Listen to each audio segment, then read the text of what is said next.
चलिए हम आगे चलते हैं। Types of adsorption. एडजॉर्प्शन को दो टाइप में डिवाइड किया गया है, फिजियोर्प्शन एंड केमिजॉर्प्शन, जो कि डायरेक्टली हमको ये मैसेज दे रहा है कि द टर्म फिजियो मीन्स यहाँ पर फिजिकल इंटरेक्शन होने वाला है, जैसे वेंडरवॉल इंटरेक्शन, वीक बॉन्डिंग। और केमिजॉर्प्शन का मतलब है कि डेफिनेटली वहाँ केमिकल बॉन्ड फॉर्म हो रहा है बिटवीन एडजॉर्बेट एंड एडजॉर्बेंट, दोनों के बीच में। ठीक है, तो एक वीक इंटरेक्टिव फोर्स है फिजियोर्प्शन, और केमिकल बॉन्डिंग अगर होता है, स्ट्रॉन्ग बॉन्डिंग इंटरेक्शन, तो वहां पर हम कहेंगे उसको केमिजॉर्प्शन। चलिए, जैसे फॉर एग्जांपल आप देखेंगे जो फिजियोर्प्शन होता है, if accumulation of gas on the surface of a lipid occur on account of weak van der Waals interaction, weak van der Waals forces, it is called physisorption. जैसे ये कोई सॉलिड सरफेस है, इस सॉलिड सरफेस के ऊपर ये हाइड्रोजन गैस मॉलिक्यूल आकर बैठ रहा है। फॉर एग्जांपल ये मेटल है, ये निकेल मेटल है, इस निकेल मेटल के ऊपर हाइड्रोजन गैस आकर सेटल हो रहा है, और हाइड्रोजन गैस मॉलिक्यूल और इस निकेल मेटल के बीच में फॉर एग्जांपल यहाँ वीक इंटरेक्शन, या कोई डस्ट पार्टिकल है, कोई डस्ट पार्टिकल आकर यहाँ पर बैठ रहा है, तो इनके बीच में एक वीक इंटरेक्शन होता है।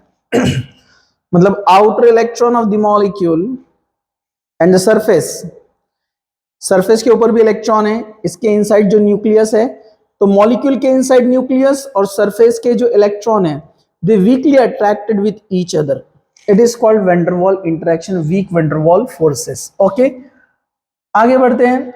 अगर केमिजॉर्प्शन की बात करें हम, तो यहां पर आप देख सकते हैं केमिजॉर्प्शन यानी केमिकल बॉन्डिंग से रिलेटेड बात हो रही है यहां पर। When a gas molecule or atom are held together with solid surface by chemical bonds like ionic bond or covalent bond, the adsorption is termed as chemical adsorption or chemisorption. Chemisorption, it involves a high energy of activation and it is therefore often referred to as activated adsorption. तो ये point आप याद रखिए, इसको activated adsorption भी इसको कहा जाता है। मतलब जो एड्सॉर्बेंट है और जो एड्सॉर्बेट है, ये एड्सॉर्बेट है, ये एड्सॉर्बेंट है, तो इनके बीच में यहां पर बॉन्ड फॉर्म होगा। ये बॉन्ड जो फॉर्म होगा ये कौन सा रहेगा? या तो आयोनिक बॉन्ड रहेगा बाय ट्रांसफर ऑफ इलेक्ट्रॉन, या फिर कोवेलेंट बॉन्ड होगा, means by sharing of electron. ठीक है, दो टाइप के यहां पर बॉन्ड्स फॉर्म हो सकते हैं, एंड इसको हम यहां पर कहेंगे एक्टिवेटेड एड्सॉर्प्शन। डेफिनेटली जब केमिकल बॉन्डिंग होती है तो आपने देखा है वहां एक्टिवेशन एनर्जी रिक्वायर्ड होती है, क्योंकि यहां पर ए और बी बॉन्ड ब्रेक हो रहा है, तो डेफिनेटली जब बॉन्ड एक ब्रेक होगा तो ये हाई एक्टिवेटेड स्टेट में जाएगा यहां पर, और ये यहां पर ट्रांजिशन स्टेट फॉर्म करेगा। तो रिएक्टेंट से ट्रांजिशन स्टेट में जाने के लिए एक्टिवेशन एनर्जी लगती है, तो some amount of energy is required. ठीक है, चलिए, या रिलीज हम उसको बोलेंगे according to the type of reaction. चलिए अब थोड़ा सा यहां पर हम ध्यान देते हैं। Yes,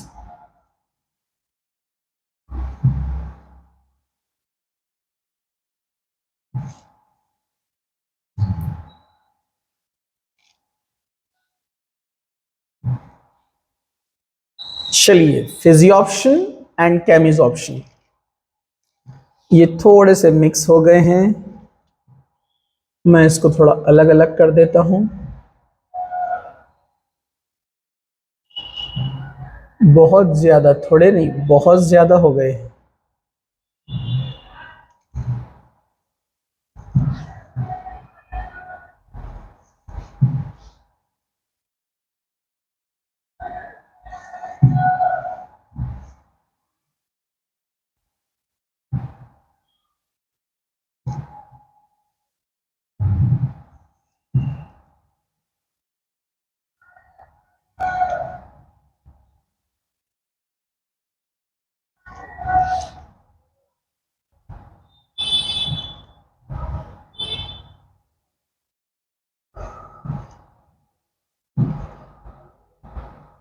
okay, almost done.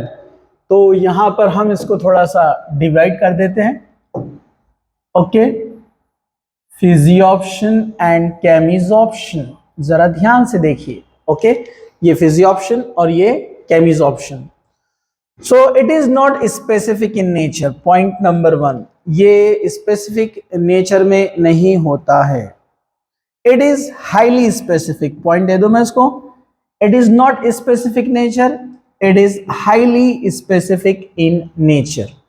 Okay, point number 2, यहां पर आप देखेंगे इट इन्वॉल्व्स वंडरवॉल फोर्सेस, इसमें क्या होने वाले हैं, वंडरवॉल फोर्सेस, पॉइंट नंबर 2। जबकि यहां पर केमिकल बॉन्ड फॉर्म होगा, पॉइंट नंबर 2। इधर वंडरवॉल इंटरेक्शन मतलब वीक इंटरेक्टिव फोर्सेस, वंडरवॉल क्या होता है मैंने आपको बताया, और यहां पर क्या होने वाला है, केमिकल बॉन्डिंग, यानी आयोनिक बॉन्ड बनेगा या कोवेलेंट बॉन्ड बनेगा।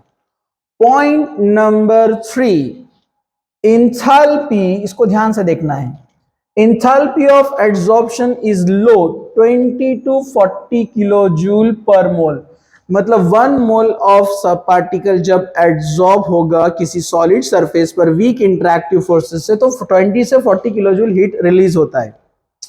जबकि इधर आप आएंगे पॉइंट नंबर 3 देखेंगे तो enthalpy of the adsorption is high, 80 to 240 kilo joule, इसको याद रखिए आप, 80 से 240 तक किलो जूल पर मोल यहां से एनर्जी रिलीज होता है। और डेफिनेटली जब केमिकल बॉन्ड फॉर्म होगा तो इंटरेक्शन स्ट्रांग होगा, हाई अमाउंट ऑफ हीट बाहर निकलेगा, तो ये स्टेबल होता है और स्ट्रांग होता है। चलिए, it results multi molecular, point number 4, it result multi molecular. तो यहां पर हम देखेंगे इसको डिफरेंशिएशन पॉइंट, यहां पर आप देखेंगे point number 4, it results into unimolecular. इसमें मल्टी मॉलिक्यूलर लेयर का मतलब क्या है, मतलब ये सॉलिड है, ये सॉलिड पर डस्ट पार्टिकल का एक लेयर बन गया है या गैस का लेयर बन गया है, उसके ऊपर एक और एक लेयर, उसके ऊपर एक और एक लेयर, उसके ऊपर एक और एक लेयर, तो मल्टी लेयर इसमें तैयार होता है। जबकि इधर क्या होता है, यूनिमॉलिक्यूलर, सिंगल लेयर यहां पर तैयार होने वाला है, जस्ट जो बॉन्ड फॉर्म करेगा। क्योंकि अब जो ये गैस मॉलिक्यूल ने इसके साथ केमिकल बॉन्ड बना लिया, मतलब केमिजॉर्प्शन, केमिजॉर्प्शन हो गया, तो अपर वाली लेयर जो है वो अब केमिकल एड्सॉर्प्शन नहीं कर सकता है, क्योंकि नीचे ऑलरेडी वो बिजी है मॉलिक्यूल इंटरेक्शन के अंदर। ओके, चलिए हम आगे बढ़ते हैं। Point number 5, adsorption is weak, definitely जब वीक इंटरैक्टिव फोर्सेस हैं तो आप इवन बाय द ब्लो, हम उसको फूंक कर भी पार्टिकल्स को वहां पर डिक्रीज कर सकते हैं उसका, ठीक है, एड्सॉर्प्शन।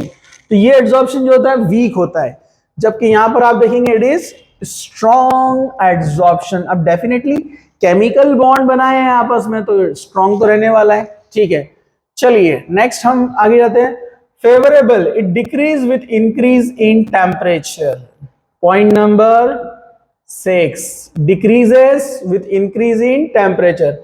ये डिफरेंशिएशन आपको याद रहेगा ना, मैंने यहां पर दोनों को अलग अलग किया है, थोड़ा सा एडजस्टमेंट करना पड़ा हमको यहां पर, जरा ध्यान से देखते रहिए आप लोग, ठीक है।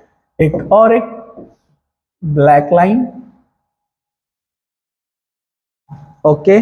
चलिए डिफरेंसेस, तो यहां पर आप देख रहे हैं पॉइंट नंबर 6 क्या बोलता है, पॉइंट नंबर 6 यहां पर के low temperature is favourable, come temperature पर एड्सॉर्प्शन अच्छे से होता है, physical adsorption.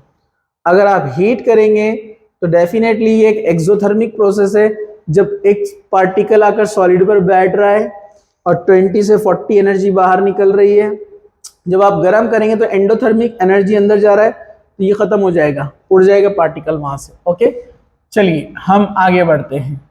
Okay, point number 6, high temperature is favourable, जितना ज्यादा आप हीट करेंगे एड्सॉर्प्शन बहुत अच्छे से होगा। क्यों, इट रिक्वायर्स एक्टिवेशन एनर्जी, मैंने अभी बताया आपको नीचे।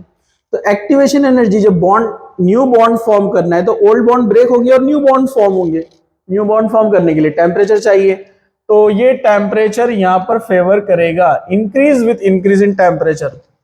फिजियोप्शन डिक्रीज होता है टेम्परेचर बढ़ाने पर, जबकि केमियोब्जॉर्प्शन जो है इंक्रीज होता है। Important point, note that. Okay, चलिए हम आगे बढ़ते हैं।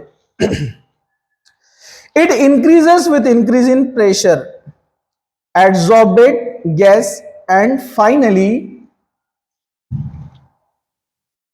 And finally reaches in limiting value. मतलब अगर आप प्रेशर बढ़ाते हो ऊपर से तो फिजिकल एड्सॉर्प्शन बढ़ेगा।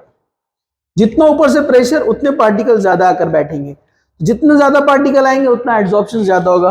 तो it increases with increase in pressure but एक लिमिट तक, एक लिमिट के बाद फिर वो वीक हो जाएगा। Okay, point number 7, point number 7, तो प्रेशर के साथ में ये इंक्रीज होता है।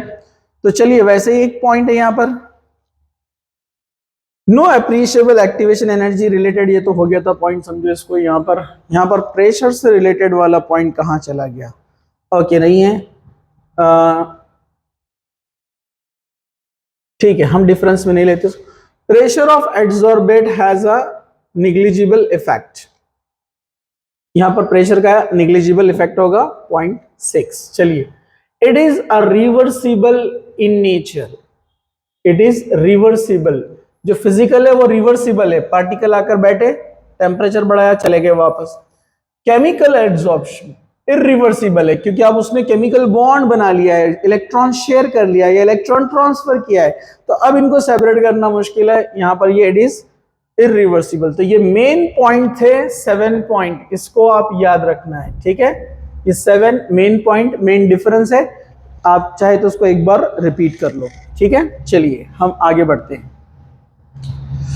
तो a physical absorption at a low temperature may pass into chemical absorption as the temperature is increased। ये भी important point है कि physical absorption हुआ, कुछ गैसेस आकर बैठी है मेटल के ऊपर, लेकिन कभी कभार टेम्परेचर बढ़ाने पर हो सकता है ये एड्सॉर्प्शन कम हो जाए, फिजिकल एड्सॉर्प्शन, लेकिन कभी कभार होता है कि टेम्परेचर बढ़ाने पर ये केमिकल बॉन्ड फॉर्म कर ले और वो फिजिकल एड्सॉर्प्शन कन्वर्ट हो जाए केमिकल एड्सॉर्प्शन के अंदर। चलिए कुछ क्वेश्चन है, चलिए हम आगे बढ़ते हैं।